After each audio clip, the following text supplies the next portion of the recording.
Roland continued to devote his energy into the great farming project. Sitting in the office, there was a non-stop ticking sound outside the window as if it were raining. It was the sound of melting snow. When he was in the countryside during New Year, he loved crouching on the window and looking at the long icicles melting into transparent water droplets and slowly dripping down. At the moment, he did not have time for such leisure. But it was still enjoyable to listen to the voice of the earth recovering while writing a plan. According to previous years of experience, the snow took about a week or so to melt. But a month would still be needed before it was possible to pass through the road between the town and Longsong Stronghold. It was not hard for Roland to imagine what the muddy road would look like without the surface hardening or proper drainage measures. If he could successfully take over Longsong Stronghold, his first action would be to build a hardened road suitable for horse carriages to pass through. But now the priority was to solve the problem of building the core. Without a reliable and powerful army, it would not be possible to defeat Longsong's stronghold corps if they had fewer soldiers. Converting the militia into a regular corps was only the first step. The specific preparation, discipline, punishment and reward system was a real headache. Although he played military chess as a child, at this moment he had long forgotten everything. After some deliberation on his part, Roland simply decided to create his own system. Anyway, he was the creator of the new corps, and no one would notice even if he set up an unreasonable system. So the first army of Border Town was created, consisting of corps, division, battalion, platoon and team as the framework. 5 people formed the team, considering a cannon required at least 5 people to operate, 10 teams a platoon, and 10 platoons a battalion. As for the number of the division and the corps, he would deal with that later. In view of the overall level of combat in this era, as long as there were 2 or 3 battalion forces, it would be enough to defeat the vast majority of opponents in the field.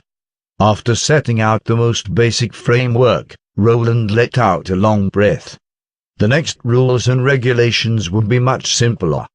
These included obeying the military order, obeying the superior, no escaping, betrayal and other similar clichés.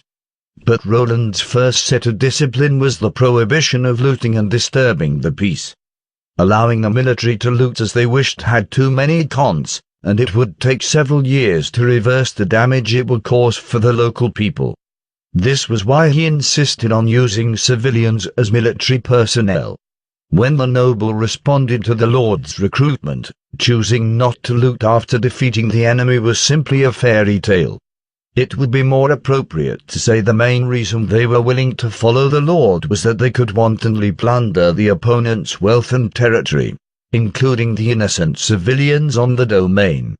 As for mercenaries and bandits, that was better left unsaid. They looked sturdy and vicious, but in fact, they were useless at a real battle.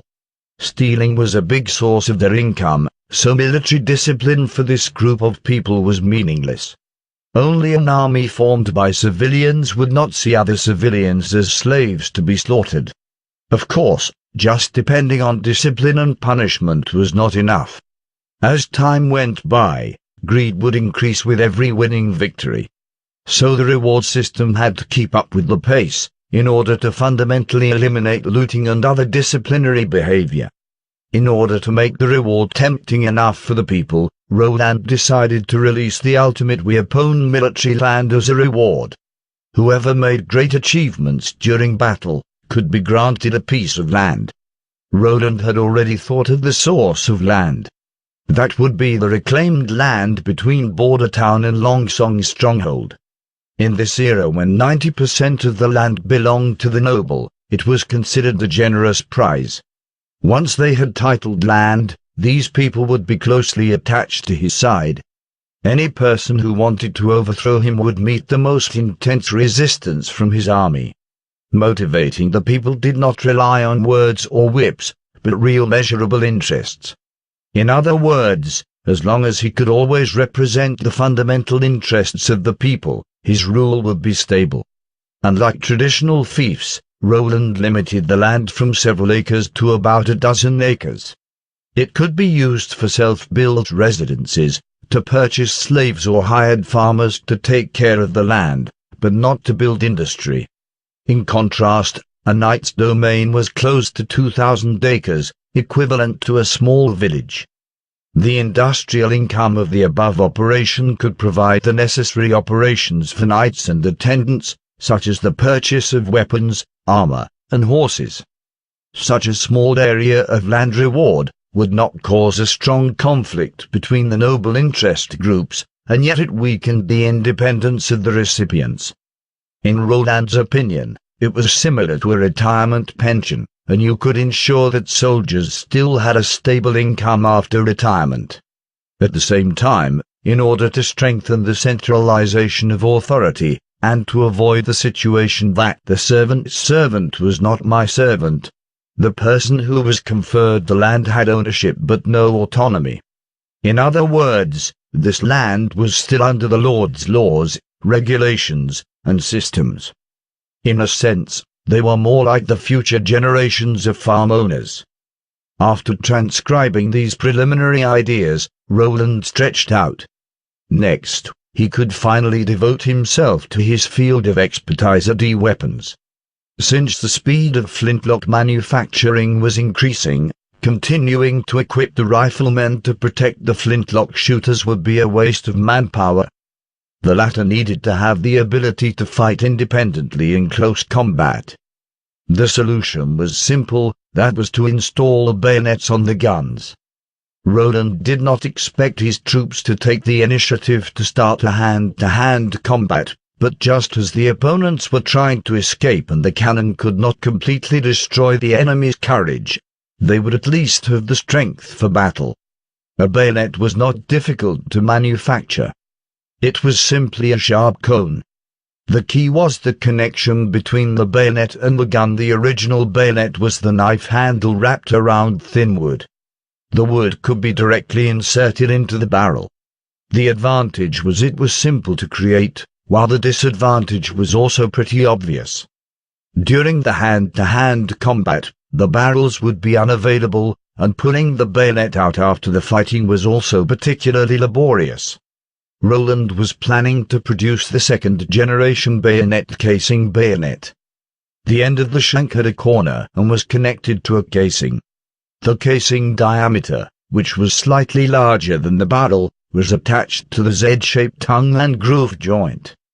The barrel only needed to be welded with a small iron bar, so that the tongue and groove joint could be embedded in to fix the blade. The blade was a triangular iron, its cross-section similar to a V shape. With all three sides of the blade piercing the body, this did not affect the pulling out, yet leaving a wound that was difficult to heal. The casing bayonet after installation was slightly higher than the gun, and this had a certain impact on filling the ammunition. But compared to the folding bayonet, it was easier to facilitate mass production. All it needed was a sample that could be replicated by the blacksmith. To make the bayonet play a role in combat, the key was to train the soldiers on how to use it. Roland knew nothing about it. Fortunately, he remembered Chief Knight used to boast that he could use any military weapon. He might as well be in charge of teaching the Flintlock squad on how to fight with a bayonet.